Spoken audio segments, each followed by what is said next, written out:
Good evening. Thank you for joining me today. My name is Dr. Jamie Kulp. I'm going to give a talk today about electrophilic addition to conjugated dienes. So for my example of my conjugated diene, I'm going to use 1,3-butadiene to illustrate how these reactions occur. So maybe before I actually dig into what the reaction is, let's just take a moment to refresh our minds on first, what do we mean by a diene and what do we mean by conjugated? So diene simply refers to any molecule that has the presence of two different double bonds in the molecule. Okay, that makes it a diene.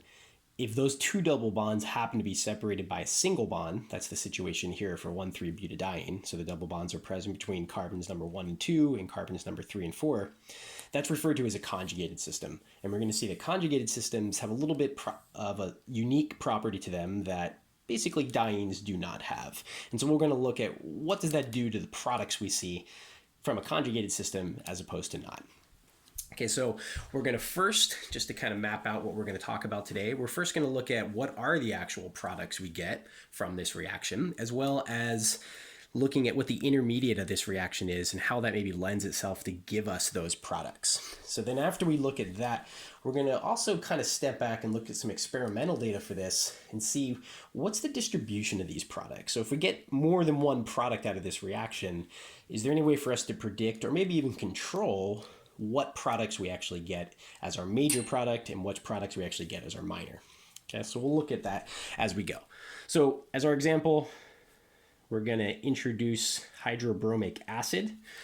Okay, so we're going to have a reaction between our 1,3-butadiene and our hydrobromic acid. And so the initial step in this is no different than what we'd expect from an alkene being treated with hydrobromic acid, in that the pi electrons are going to attack the hydrogen. When they do that, the electrons that are present in the bond holding the hydrogen to the bromine are basically going to get kicked up onto the bromine to make a bromine ion. So this is going to lead to our initial intermediate carbocation. Now, if you recall from alkenes that we have Markovnikov's rule, which basically tells us that the hydrogen that's going to get introduced into this alkene is going to attach to the carbon that's less substituted. Okay. Another way of looking at that is it should be producing the carbocation that's more substituted. All right. So in that situation, what we're going to end up with is our carbocation is going to show up on that carbon, and the new hydrogen, so I'll explicitly show all three hydrogens coming off of this. The new hydrogen that was been introduced from our hydrobromine is shown here in the circle. Now, the presence of this double bond is what makes this a little bit unique. So this is actually a secondary carbocation that we see right now, except the secondary carbocation is right next to the double bond, which actually makes this an allelic secondary. Okay, which is, first of all, more stable than just a secondary by itself. But in addition to that, we expect that this isn't the only contributing structure to this intermediate. We know that there's resonance, and that this structure has resonance between, essentially, if the double bond is to move over into this location, we're going to have our double bond there, and our positive charge is going to show up on the terminal carbon at that point. So these two contributing structures are the major that we expect to contribute to the hybrid resonance structure.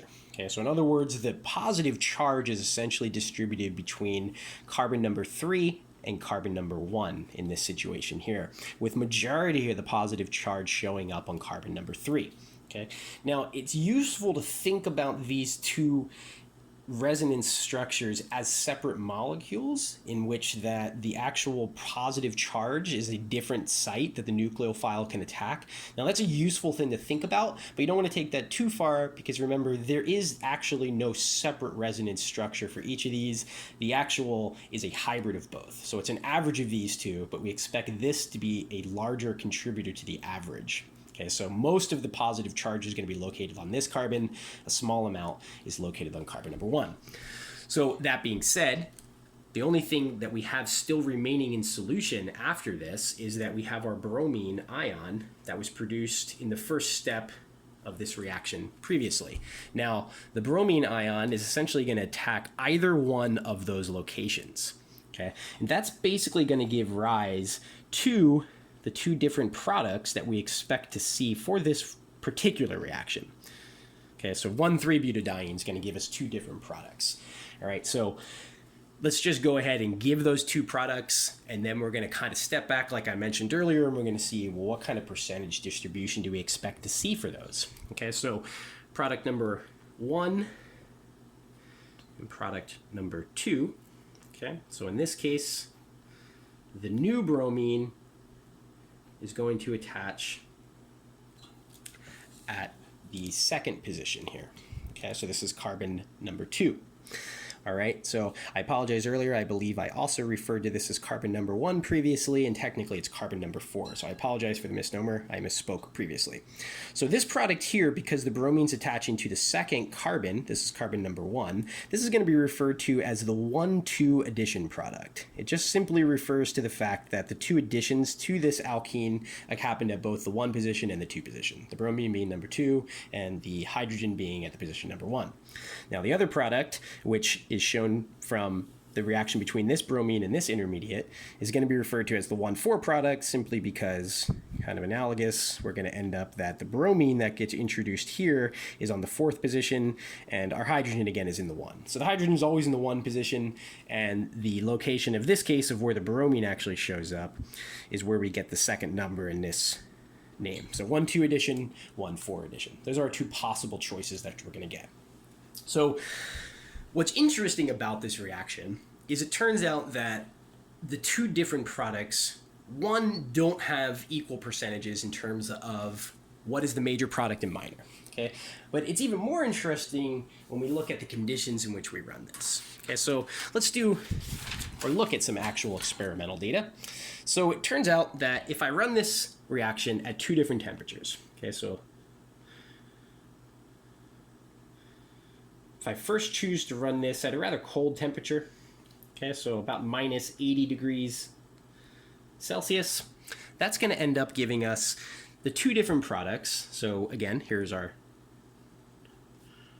what we expected our 2 products to become. So this was our 1,2 addition, and this was our 1,4 addition. Now, when I run this at cold temperatures, so in this example, we're using around minus 80.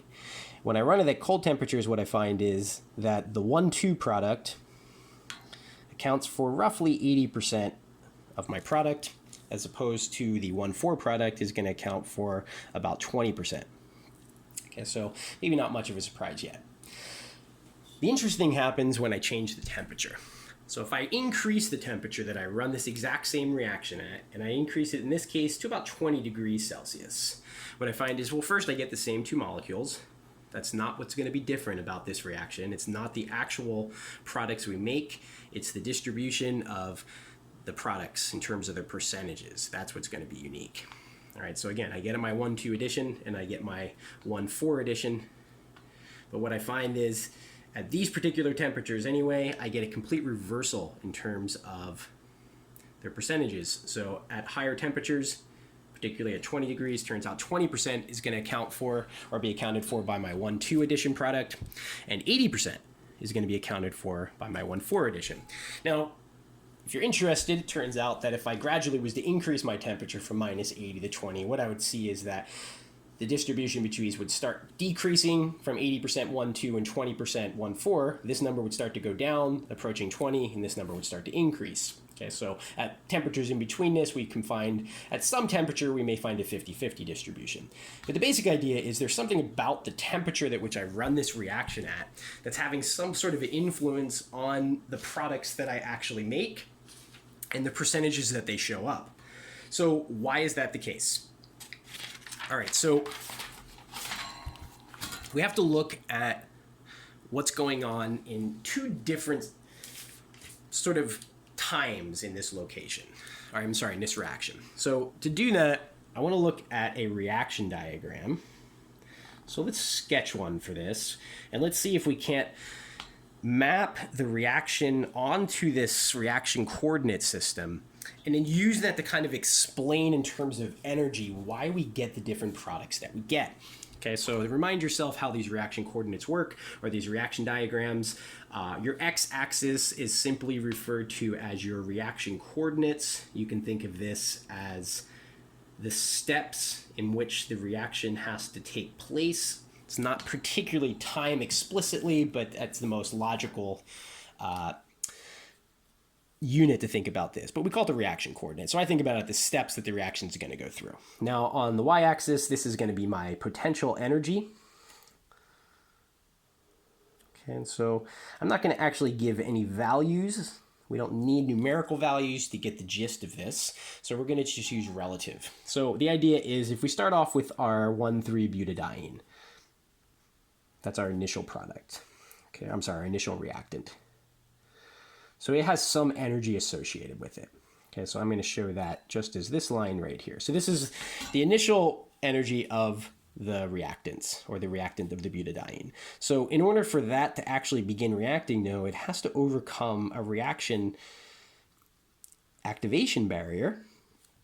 So in this case, that's represented by this first mound. Okay, and so the difference between the elevation that the reactants start at in terms of energy, and the top of this is referred to as my activation energy. Okay, so I'm just going to label this AE, just to keep my graph from getting too large, and it's step number 1. So what this represents is, this is the common step that we talked about for alkenes and conjugated dienes, in that they have to form their carbocation initially by attaching the hydrogen to the least substituted carbon across the double bond. So what we expect here is basically the hybrid of the resonance structures that we just discussed earlier, with the predominant contribution coming from the secondary allylic carbocation, which looks like this, but we know that in resonance we have also the less stable carbocation. Now again, I mentioned that it's kind of useful to think about these as two separate molecules, so that way it gives us an actual location on the molecule somewhat to focus on when we have our nucleophile attack. But as a technical term, it is important to remember that there is not two separate actual resonance structures. There's only one resonance structure, and it's an average of these two. So even though I have this written on the page, I want to remind you that that's actually not the true situation. All right, so this step is common for both of them. So the amount of energy it takes to make this carbocation is common for both of them. So it's not this step that's going to set the two apart. It's going to turn out that it's actually the next step that's the major decision-making process for this reaction. And this is where the energy that the reaction occurs at, or the temperature more specifically that it occurs at, is going to help us determine which of those products we get. All right, so first, let's look at the 1,2 product. Okay, so the idea with the 1,2 product is there is a small barrier of activation also associated with the nucleophile actually attacking this carbocation, right, or attacking the positively charged carbons in this. So if it's attacking at this position here, since we know that this is the more contributing resonance structure in this molecule, it turns out that the barrier to that is much lower. Okay, and so that's basically represented by this little mound here. So this here is the activation energy to make the 1,2 addition product. Okay, so it's smaller. And so the idea is after it does that, it forms some product that has, in this case, I'm going to show it as the lower energy here. Okay, so this is our 1,2 addition product. And that was this. Okay. Now, the difference between the two products is if I decide to actually make the 1,4 addition product, well, what it requires is it requires the nucleophile actually to react with this resonance hybrid at the carbon that actually does not have the majority of the positive charge. We know that this is the major contributing structure, and this is very minor. So again, that's why I think it's useful, at least at this point, to have them two shown on the page so you can see the two locations, but remember it's a resonance hybrid of them. But in order to get my nucleophile to attack this location here, it essentially has a higher activation barrier associated with that. Okay, and so this second mound, I'm not going to label this arrow in this second, well, just to keep my plot from getting a little larger, but this is essentially what the activation is to get that nucleophile to attack at the other carbocation location. Okay, so the lower barrier is associated with the nucleophile attacking at the number 2 position, and the higher barrier is associated with the nucleophile attacking at the number 4 position. And the number 4 position being a much minor contributing resonance structure to the hybrid that has a higher energy associated with it. Now, the interesting thing about that is even though the 1,2 addition has a lower barrier, the actual overall energy of the product, the 1,2 addition product, is not as low as the 1,4 addition product.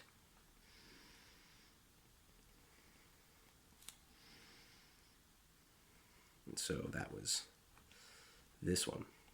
Okay, let's fix this was our 1,4 addition activation energy.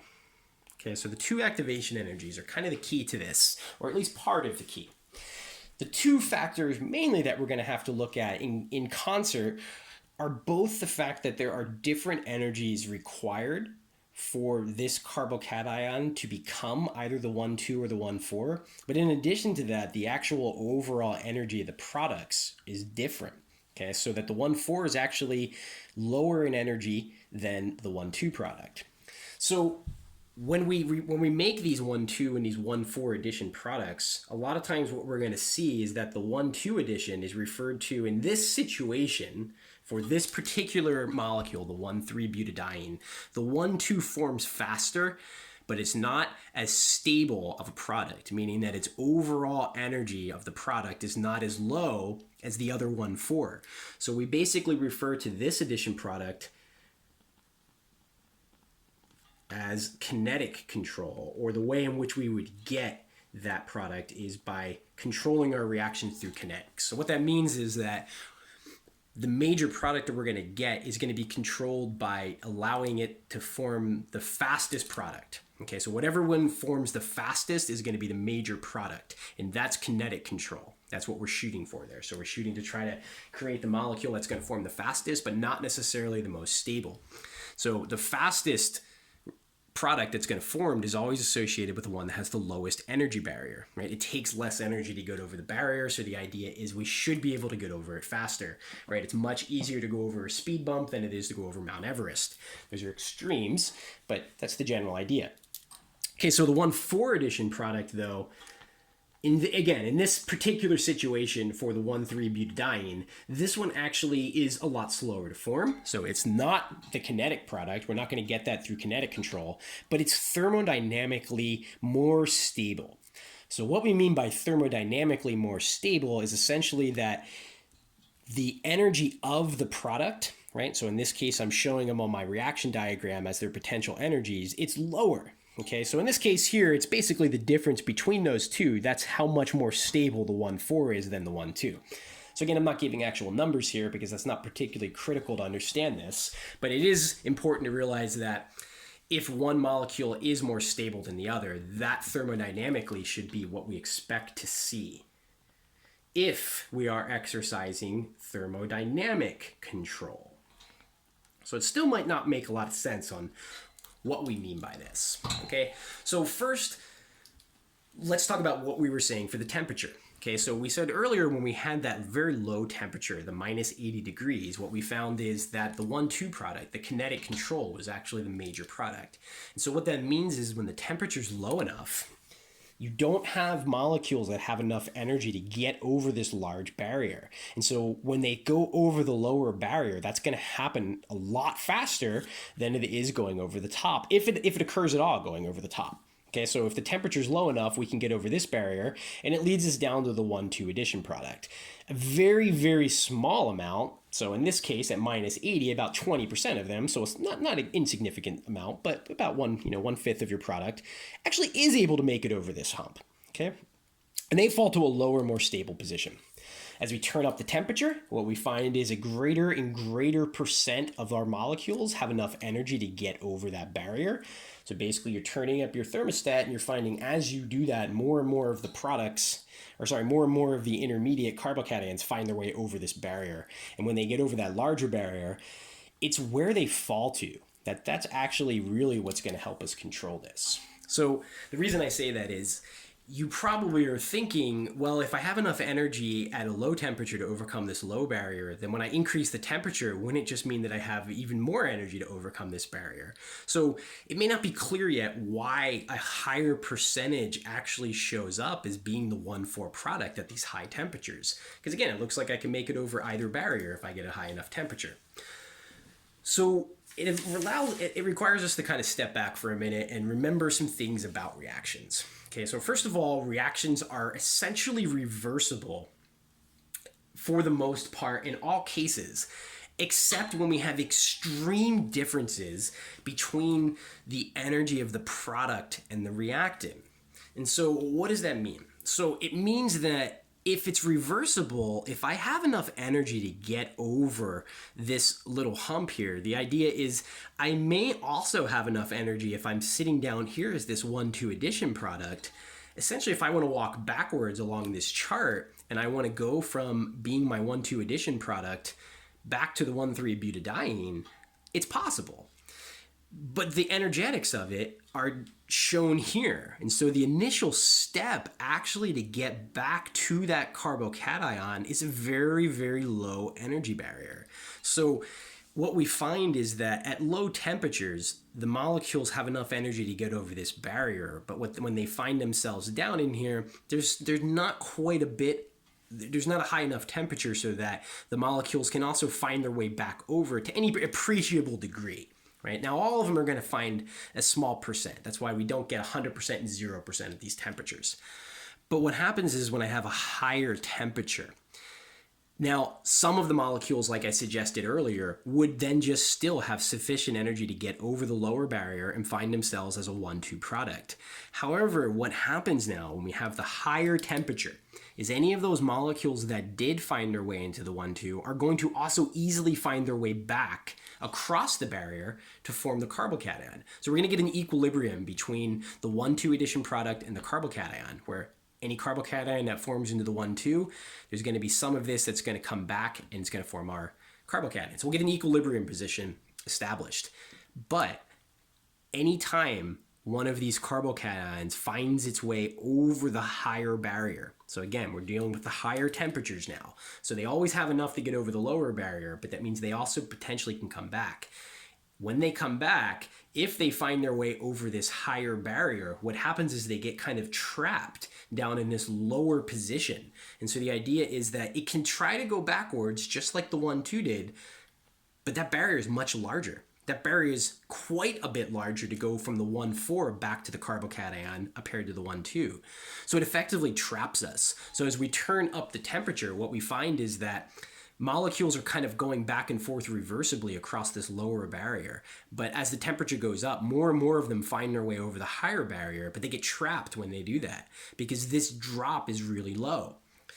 So it's like jumping into a very small hole that you can jump out of, right? It's very easy to do it. You can get out of the hole and into the hole all you want. But if you were to jump into a very large hole, it's very difficult to get back out. There's a large barrier to that. Okay, so essentially we've trapped the product. That's what we mean by kinetic control and thermodynamic control. At the lower temperatures, anything that makes it over this barrier is effectively going to be trapped down here in the 1,2 addition product. Even if it does make it over the barrier, it's only likely to come back and form the 1,2 again. It doesn't have enough energy to get over this. But at the higher temperatures, we still have products forming the 1,2 addition, but a small percentage of those molecules remains while the rest of them find their way back into the carbocation situation, or into the carbocation intermediate, and then they find their way with the higher energy over the other barrier. So you kind of think of it as reactions kind of going back and forth between the 1,2 product and the carbocation, and if they happen to find their way over this larger barrier, they get trapped and they never come back as a carbocation. That keeps happening. Eventually what we're going to find is that we have a larger percentage of 1,4 addition products than 1,2. So what we saw at 20 degrees was that the distribution actually turned out to be 80% 1,4 and 20% 1,2. Okay, so electrophilic addition, kind of to sum that up, to a conjugated diene system, again, has a lot of commonalities to the alkenes. It's basically the initial step. The formation of the carbocation is what we find in common, but it's the resonance structures that are present in that carbocation intermediate that give rise to these new products. They give rise to this first two different products, and that also that the two products have different stabilities. That's also one other piece here that I did forget maybe to draw a note to is the why actually is the 1,4 addition product more stable than the 1,2. So I'm kind of was taking it at my word that it was more stable. Here, this makes sense. We went through why it's actually a little more difficult for the reaction to occur at the carbocation that does not have as much positive charge as opposed to the one that does. But in this case, we didn't address that. So it has to do with the stability of alkenes. And so if you remember back when we were doing elimination reactions, one of the rules, Zaitsev's rule, essentially tells us that when we're forming alkenes that are more substituted, or in other words, alkenes that have more carbons directly attached to the alkene itself. So in this situation here, when it's the 1,4, the idea is that this carbon is attached to a single carbon and the other carbon in the alkene is attached to a single carbon, as opposed to the 1,2 addition. Here's our alkene. This side of it simply has 2 hydrogens. The other side has 1 carbon. So this 1,4 addition has a more substituted alkene, so it should be more stable. Now, this was for 1,3-butadiene. This does not imply by any means that the 1,2 addition product is always the kinetically stable, the kinetic controlled product, and that the 1,4 is always the thermodynamic control. You have to look at each system independently. So the 2 factors that you want to look at are, first, where are the positive charges showing up in the resonance hybrid? The more stable of the 2, or 3, if there happens to be more than one resonance structure present, the more stable carbocation is the higher contributing structure, and it should have the lower activation energy. So it should be the faster of the 2 to form. Now, the other factor is to look at when the product is formed, when you finally do get the nucleophile introduced, which of those 2 products actually has a more stable alkene. So in this particular case, it turned out that the carbocation that kinetically was able to react faster actually formed a less stable product, or a less substituted alkene, and the one that had the less contributing structure to the resonance hybrid actually formed the more stable. Okay, so it turns out that the kinetic product is not the same as the thermodynamic product in this case. However, we could find that to be the situation. Okay, I don't have time today to delineate some other examples, so next time we pick this up, we'll look at a couple other examples to see basically why I'm telling you the 1,2 and the 1,4 addition products aren't necessarily the kinetic and the thermodynamic products all the time. They are just in this situation. So again, the factors you want to look at the stability of the carbocations that show up in your resonance structure. That'll essentially tell you which of those positions should have the lower activation energy. Then you want to look at the 2 products that are formed from those, and the more substituted alkene that's formed is going to be the one that's more stable. So the 1,4 has more substituted alkene than the 1,2, so this is more stable than the 1,2. Okay, so hopefully that gives you a little bit more insight to what's happening when we do electrophilic addition to conjugated dienes.